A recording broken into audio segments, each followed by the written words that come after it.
Nicht ignorieren. Also, wir kommen jetzt zur nächsten Rede. Und ich begrüße Annie Michon, Ex-MI5-Agentin und Whistleblowerin. Lehrte Classics an der Cambridge Universität, ja, okay. Ist unter anderem Autorin, Direktorin des Enforcement Against Prohibition, sagte bei der Untersuchungskommission des EU-Parlaments zur NSA-Affäre aus. Herzlich willkommen. Welcome. Danke.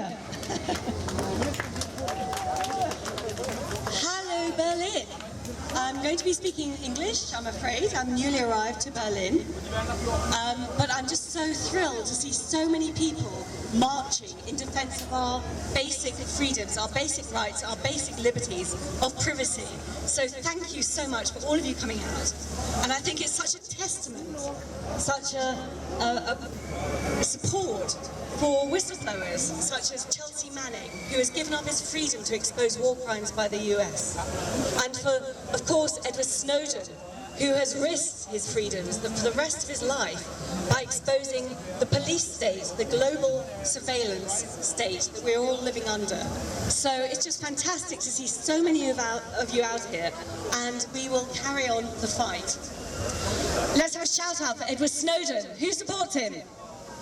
Yay! My background is in intelligence as well.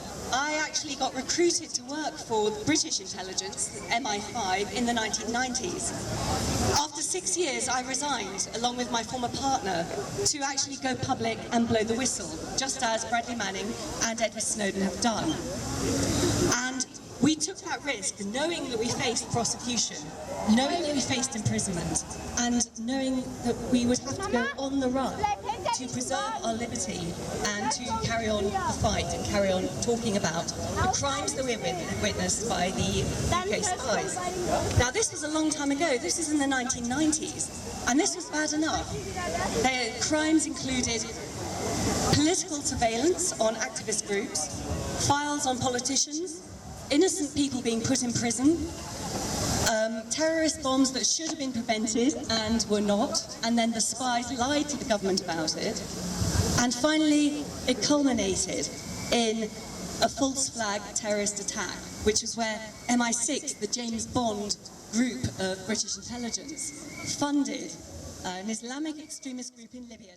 The lessons of history need to be remembered. They need to be known. Otherwise, we are doomed to repeat the same errors from history. And that is precisely what we are doing now. And that is precisely what Edward Snowden has given up his whole way of life to disclose and to reveal to all the citizens of the world now. Privacy is a basic right, because if we don't have privacy, we cannot have a functioning society. We cannot have a functioning democracy. We cannot have a free society.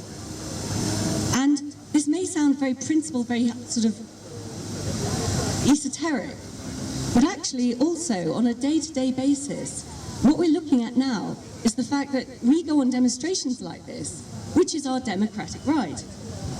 But perhaps the law will change in a few years, whereby people who want to demonstrate about these sort of issues will be deemed to be not activists, but domestic extremists, or even terrorists. And if this sounds fanciful, this has already happened in the UK, where the Occupy group in 2011 were deemed to be domestic extremists/terrorists by the police who were watching them in the City of London. And they sent out a letter which warned all the businesses and banks in the City of London that these people were potentially terrorists. So if the law changes in the future, the fact that we are on this demonstration could mean that we will be the first to be rounded up.